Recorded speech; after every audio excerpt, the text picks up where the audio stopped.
Naples, Italy, late 1943.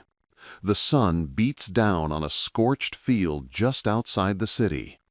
Two German soldiers on patrol freeze mid-step. Something catches the light. Twin metal booms glinting like polished chrome against the brown earth. It's not the shape of any aircraft they know. As they approach, the scale becomes clear. This isn't wreckage, it's a complete machine. Sleek, alien. The fuselage sits between two long engine nacelles like nothing they've ever seen. A design that looks like it fell from another decade entirely. One soldier kneels beside the cockpit. American markings. His hand runs along the riveted aluminum skin, still warm from whatever battle brought it down. "Gott im Himmel," he whispers. Within hours, a Luftwaffe recovery team arrives. Engineers circle the aircraft like priests around a relic. This is the P-38 Lightning, the twin-tailed terror German pilots have been reporting for months. The fighter they call the Gabelschwanzteufel, the fork-tailed devil. They don't know it yet, but what they're about to discover inside this machine will shake their understanding of how far behind they've fallen.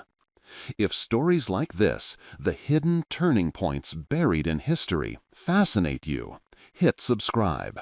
You won't want to miss what we uncover next. To understand what the Germans found, you have to understand what the P-38 represented. In 1937, the United States Army Air Corps issued a specification that seemed impossible. Build an interceptor that could reach 360 miles per hour at 20,000 feet, with enough range to escort bombers deep into enemy territory. At the time, most fighters barely broke 300 mph. Lockheed's answer was radical. Designer Clarence Kelly Johnson, who would later create the U-2 spy plane and the SR-71 Blackbird, proposed something unprecedented: a twin-engine, twin-boom design with the pilot sitting in a central nacelle. The engines would sit on either side, driving counter-rotating propellers to eliminate torque problems that plagued single-engine fighters. The first XP-38 prototype flew in January 1939. It was breathtaking. It could climb faster, fly higher, and travel farther than anything in the sky.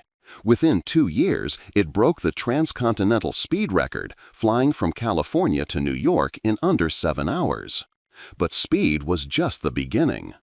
The Lightning carried 4.50 caliber machine guns and one 20mm cannon, all mounted in the nose, all firing straight ahead with no propeller to shoot through. The concentrated firepower was devastating.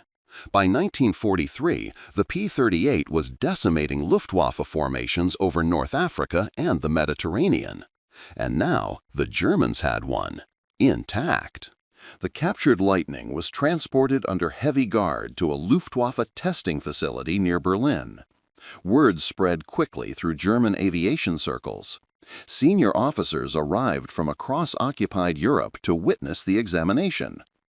Chief Engineer Hermann Göring, nephew of the Reichsmarschall, led the evaluation team. He'd flown against Allied fighters throughout the war. He knew what the Lightning could do in combat. Now he would know why. The team began with the basics: measurements, weight distribution, control surfaces. Every rivet was documented. Every panel photographed. What they recorded was troubling. The aircraft's empty weight was over 12,000 pounds, heavier than most German fighters fully loaded. Yet it flew faster and climbed better than anything the Luftwaffe produced. How? They turned their attention to the engines. Each nacelle housed an Allison V1710 liquid-cooled V12. Powerful, but not extraordinary by German standards. The Daimler-Benz DB605 and the Messerschmitt Bf109 produced similar horsepower. But as they disassembled the cowlings, they discovered something unusual mounted above each engine: a large, complex assembly of tubes, intercoolers, and precision-machined turbines. Turbo superchargers. The Germans had heard rumors. American fighters somehow maintained full power at altitudes where Luftwaffe engines wheezed and sputtered. Now they were staring at the reason. But understanding it, that would prove far more difficult. Turbo supercharging wasn't new. In theory, every German engineer understood the concept. Use exhaust gases to spin a turbine that compresses incoming air, allowing engines to maintain sea-level power at high altitude. In theory. In practice, the technology required materials and precision that Germany simply didn't possess in 1943. The turbine wheels had to spin at over 20,000 RPM while exposed to exhaust temperatures exceeding 1,400 degrees Fahrenheit. The bearings had to survive those conditions for hundreds of hours without failing. American manufacturers had spent years perfecting high-temperature alloys and precision machining techniques. General Electric's turbo superchargers were engineering marvels, each one containing over 400 precisely manufactured parts working in perfect synchronization. The German team disassembled one of the Lightning's turbochargers completely. They measured every component. They analyzed the metallurgy. They documented the intercooler system that prevented the compressed air from becoming so hot it would detonate the fuel. What they found was humbling. The precision tolerances were beyond anything German industry could replicate under wartime conditions. The alloys used in the turbine blades didn't exist in German metallurgy. Even the electrical systems controlling the wastegates and regulators operated with a reliability that seemed impossible. One engineer wrote in his report, "It is as if we are examining technology from 10 years in the future." But the revelations were just beginning. As the examination continued into the cockpit, the German team encountered another shock: the instrumentation. American pilots, they discovered, flew with a level of information that bordered on overwhelming. The Lightning's instrument panel contained dozens of gauges, indicators, and controls. Engine temperature, manifold pressure, fuel mixture, turbo supercharger settings, everything could be monitored and adjusted independently for each engine. But what caught the Germans' attention was the radio equipment. The P-38 carried not one, but multiple radio systems: VHF communication, IFF identification friend or foe transponder, and what appeared to be provisions for radar detection equipment. The electrical systems supporting all this were sophisticated beyond anything the Luftwaffe had standardized. German fighters typically carried a single radio, often unreliable. Pilots frequently flew with minimal communication, relying on visual signals and pre-planned tactics. The idea that American pilots could coordinate complex operations in real time while monitoring multiple engine parameters while engaging in combat seemed almost fantastical. The Lightning's electrical system alone represented a philosophical difference in aircraft design. Where German engineers prioritized simplicity and ease of field maintenance, American designers had built redundancy and capability into every system. But the real question remained: why had this particular aircraft been forced down? The answer would reveal something even more concerning than technological superiority. The captured Lightning showed minimal damage: a few bullet holes in the tail boom, shattered canopy glass. But both engines were intact, fuel tanks unruptured, controls functional. The pilot had survived. According to Italian reports, he'd been taken prisoner after crash landing in the field. A young lieutenant, injured but alive, now somewhere in a POW camp. This meant something crucial. The aircraft hadn't been shot down by superior German technology. It had fallen to lucky small arms fire during a low-altitude strafing run. The pilot had been forced to put down before reaching Allied lines. In other words, in a fair fight, the Lightning was nearly untouchable. Luftwaffe pilots' combat reports confirmed this.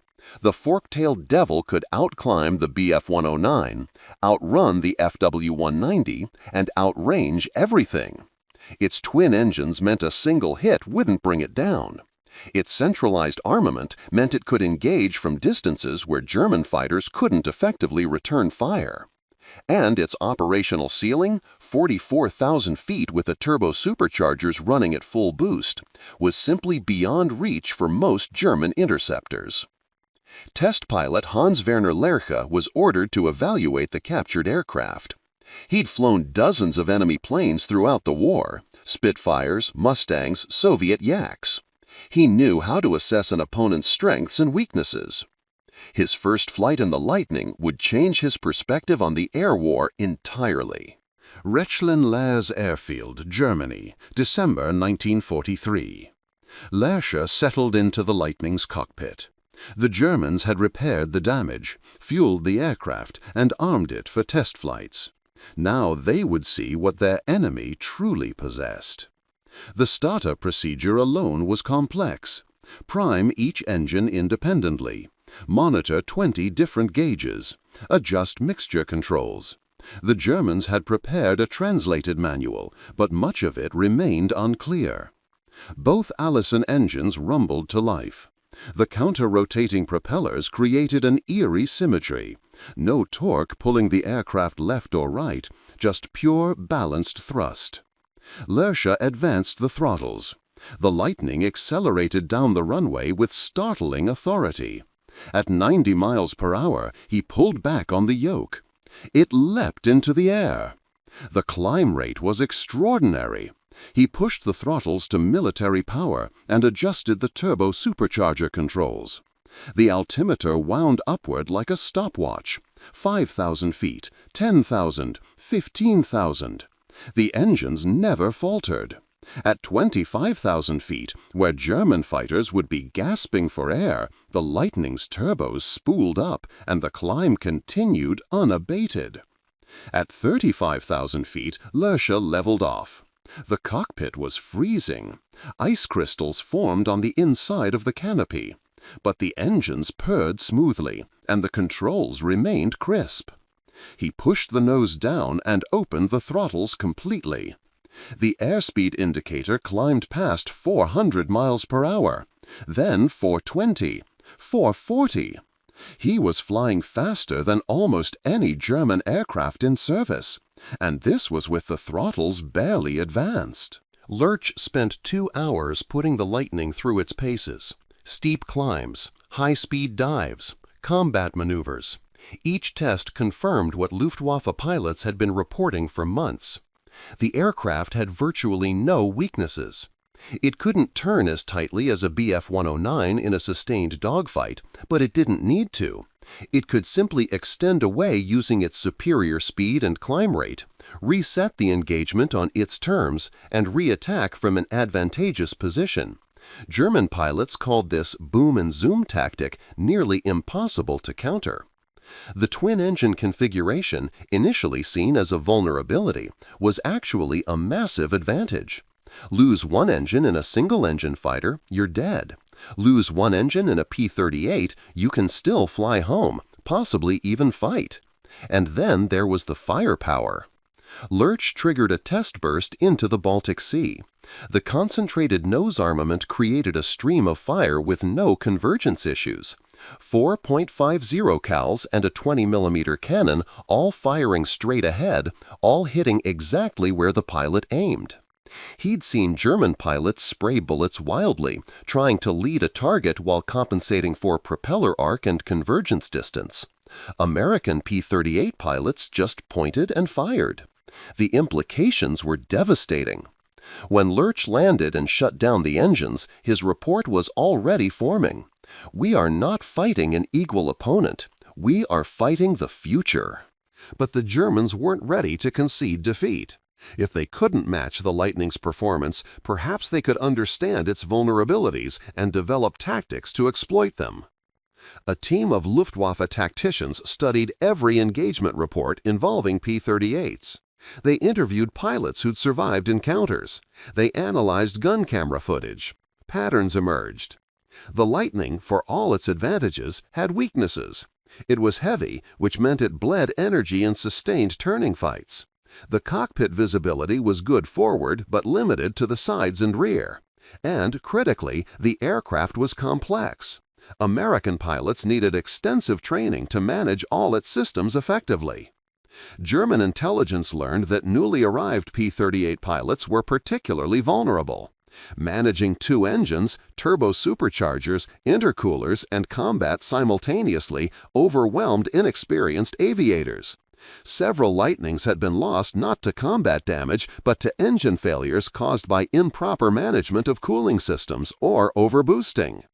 The Luftwaffe issued new tactical directives. Force P-38s into low-altitude turning fights where their energy advantage disappeared.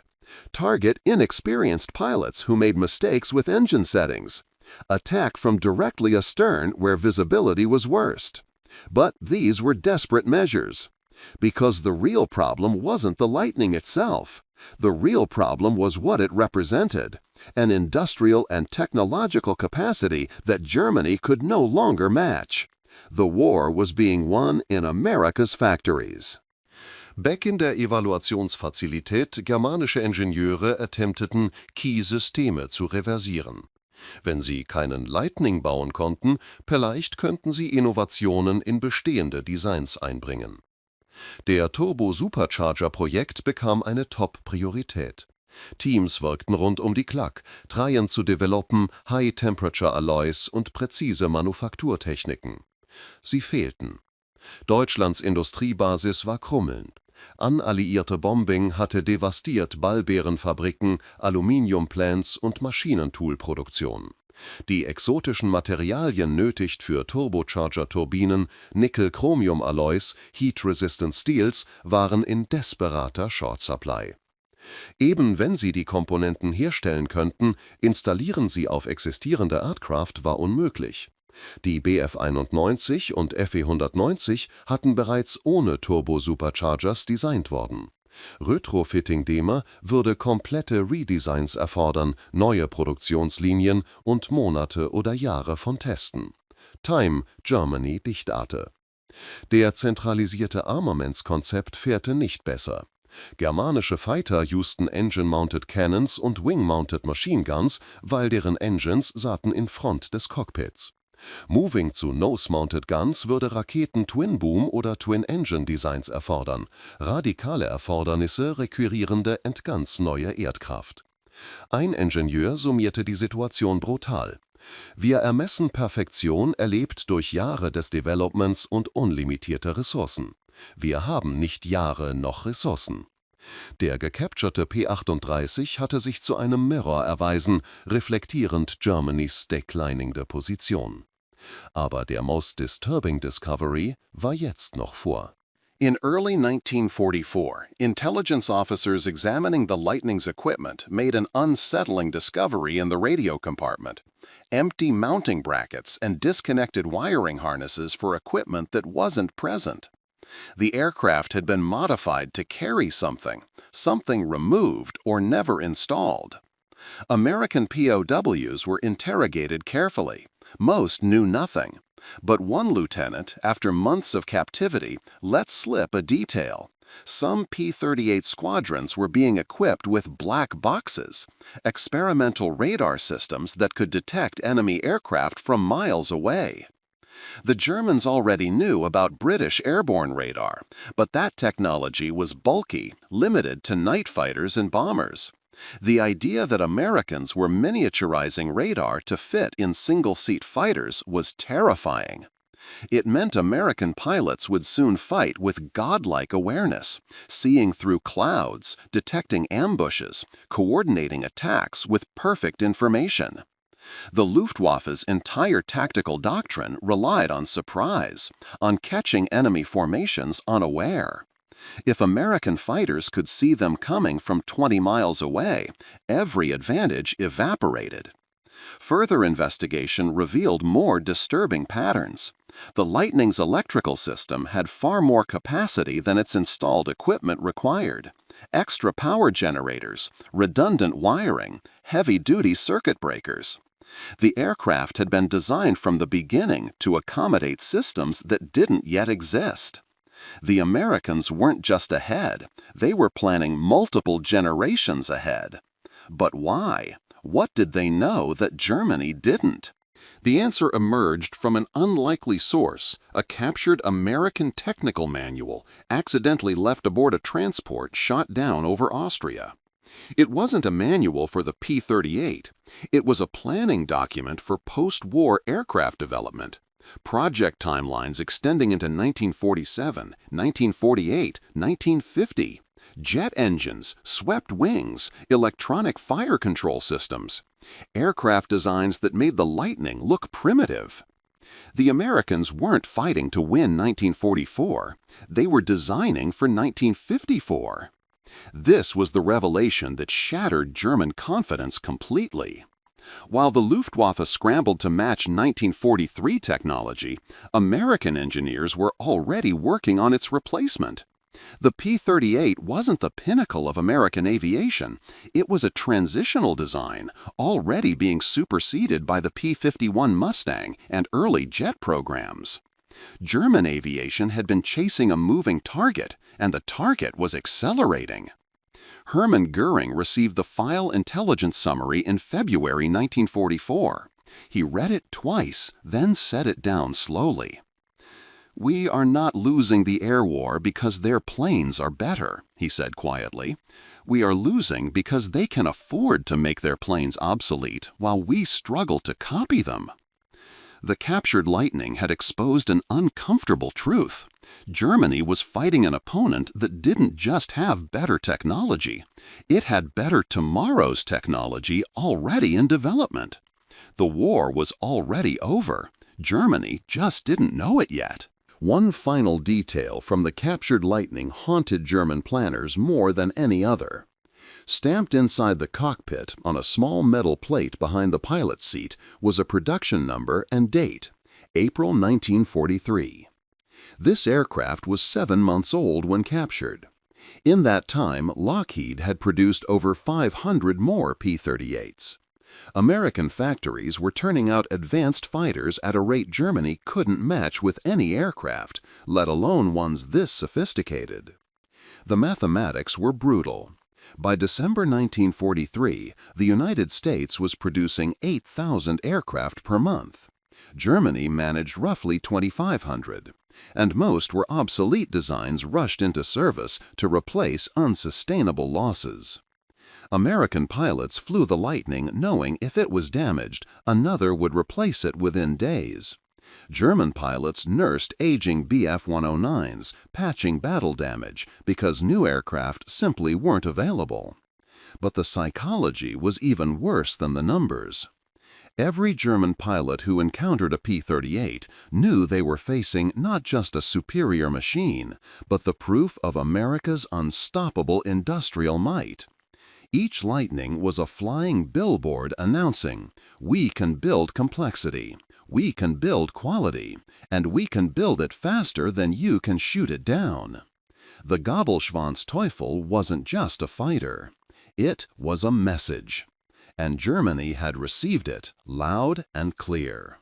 The captured P-38 remained at Rechlin-Lairs through early 1944, becoming a teaching tool for Luftwaffe pilots, a way to study their nemesis up close. Then, in March 1944, the inevitable happened.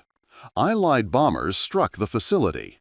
The Lightning, parked in a hangar alongside captured Soviet aircraft and British Spitfires, was destroyed. Witnesses reported seeing the distinctive twin booms collapse as the hangar burned. Some saw poetry in the destruction. The Lightning, even in death, had returned to the fight against its captors. By late 1944, P-38s were everywhere. They escorted B-17 bombers deep into Germany, strafed trains and supply columns, and hunted U-boats in the Atlantic. The fork-tailed silhouette became one of the most feared sights for German ground forces. The Luftwaffe never developed an effective counter. Jet fighters like the Me-262 arrived too late and in too few numbers. By 1945, Allied air superiority was absolute. German pilots who survived the war carried memories of the lightning with a mixture of respect and dread. In memoirs and interviews, they described it not with the grudging admiration reserved for worthy opponents, but with the resigned acknowledgement of technological inevitability. America's Charles Lindbergh, flying P-38s in the Pacific, shot down a Japanese fighter and noted in his journal, "This airplane makes aerial combat feel almost unfair." That was exactly what the Germans had discovered. The P-38 Lightning served throughout World War II and beyond, ultimately producing over 10,000 aircraft. It shot down more Japanese aircraft than any other Allied fighter in the Pacific. It was the mount of America's top aces, including Richard Bong, 40 kills, and Thomas Maguire, 38 kills. But its legacy extends beyond combat statistics. The Lightning represented a philosophical shift in aerial warfare, the belief that technology, properly applied, could overcome numerical disadvantage and tactical experience. It proved that industrial capacity mattered as much as pilot skill. It demonstrated that long-term planning and research investment could create insurmountable advantages. The Germans who examined that captured aircraft in 1943 glimpsed their future and recognized they couldn't change it. They'd been outplanned, outproduced, and out-engineered, not by months, but by years. In aviation museums today, preserved P-38s still draw crowds. People run their hands along the twin booms, peer into the cockpit, and marvel at the design. It looks fast just sitting still.